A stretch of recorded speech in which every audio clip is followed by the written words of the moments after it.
नमस्कार, प्रादेशिक समाचार के साथ मैं आसिया नाजली। पहले मुख्य समाचार। झारखंड के नए राज्यपाल के रूप में संतोष गंगवार ने ली शपथ। राज्यपाल ने कहा, अपने कर्तव्यों का निर्वहन निष्ठापूर्वक करेंगे और राज्य की जनता के कल्याण के लिए काम करेंगे। झारखंड विधानसभा के मानसून सत्र के चौथे दिन भाजपा विधायकों ने सदन के अंदर और बाहर किया विरोध प्रदर्शन। सदन की कार्यवाही दोपहर 2 बजे तक के लिए हुई स्थगित।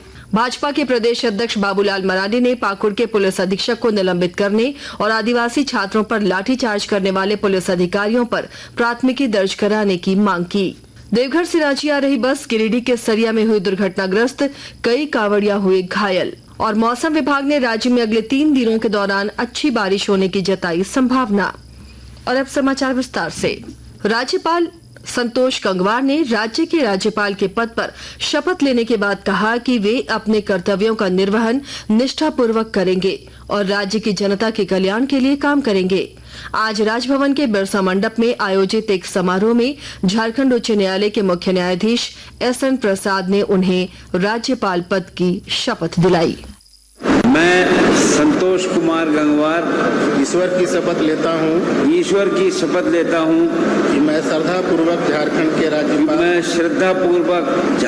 के राज्यपाल के पद का कार्य पालन करूँगा तथा अपनी पूरी योग्यता से संविधान और विधि का संरक्षण और प्रतिरक्षण करूँगा और मैं झारखंड की जनता की सेवा और कल्याण में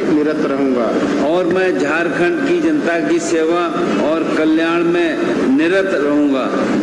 शपथ ग्रहण समारोह में मुख्यमंत्री हेमंत सोरेन, विधानसभा अध्यक्ष रविंद्रनाथ महतो, मंत्री मिथिलेश ठाकुर, इरफान अंसारी, कांग्रेस के प्रदेश अध्यक्ष राजेश ठाकुर, उच्च न्यायालय के कई न्यायाधीश, मुख्यमंत्री के अपर मुख्य सचिव अविनाश कुमार, राज्यपाल के प्रधान सचिव नितिन मदन कुलकर्णी और विभिन्न विभागों के सचिव भी मौजूद रहे।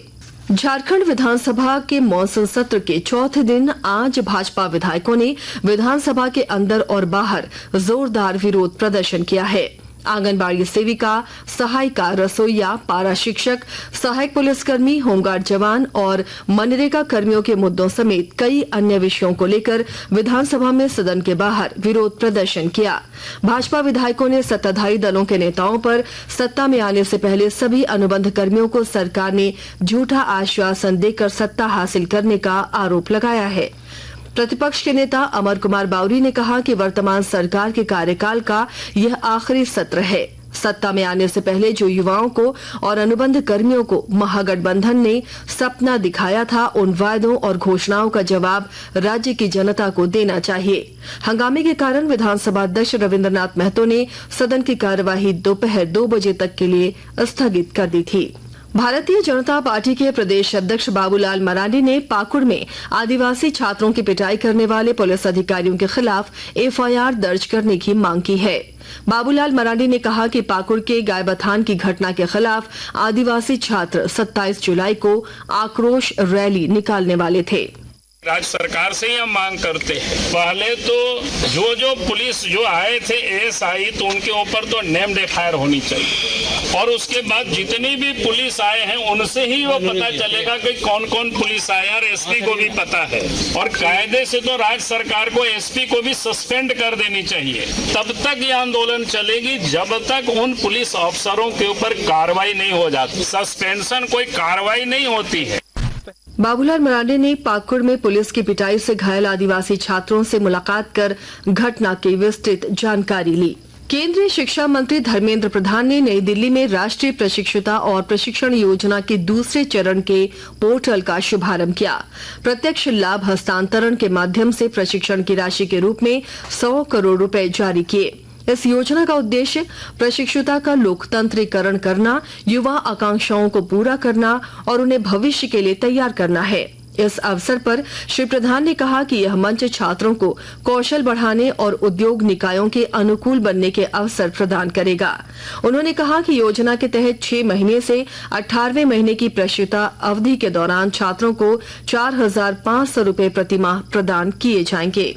आकाशवाणी के ताजा तरीन समाचारों के लिए आप हमारी वेबसाइट newsonair.gov.in पर लॉग ऑन कर सकते हैं। ताजा समाचार X handle @AIR news alerts और Facebook page all India radio news पर भी उपलब्ध है। आप प्रादेशिक समाचार एकांश के एक्स हैंडल @AIR news_Ranchi और फेसबुक, इंस्टाग्राम पेज तथा YouTube channel AIR news Ranchi पर भी हमारे बुलेटिन सुन सकते हैं। प्रादेशिक समाचार आप आकाशवाणी रांची से सुन रहे हैं।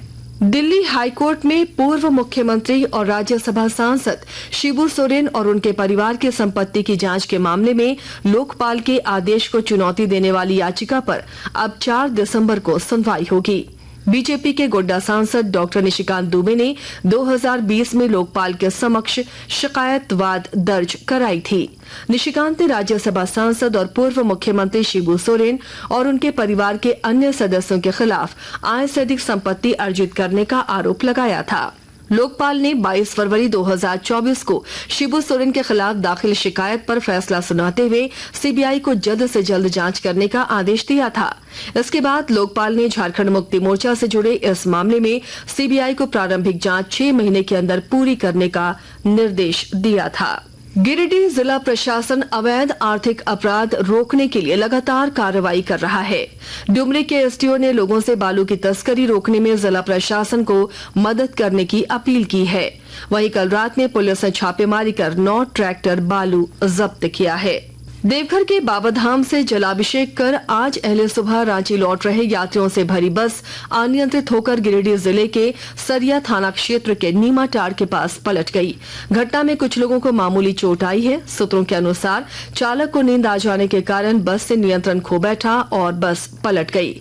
घटना के बाद स्थानीय लोगों के साथ प्रशासन भी राहत और बचाव कार्य में जुट गया। घायलों को स्थानीय स्तर पर प्राथमिक उपचार के बाद घर भेज दिया गया है। भारतीय सूचना सेवा से सेवानिवृत्त सुरेश चंद्र शर्मा का आज नई दिल्ली में निधन हो गया। श्री शर्मा वर्ष 2000 में समाचार सेवा प्रभाग से संयुक्त निदेशक के पद से सेवानिवृत्त हुए थे। उन्होंने सूचना प्रसारण मंत्रालय की कई मीडिया इकाइयों में सेवा प्रदान की। मौसम विभाग के अनुसार राज्य में अगले 3 दिनों के दौरान अच्छी बारिश होने की संभावना जताई गई है।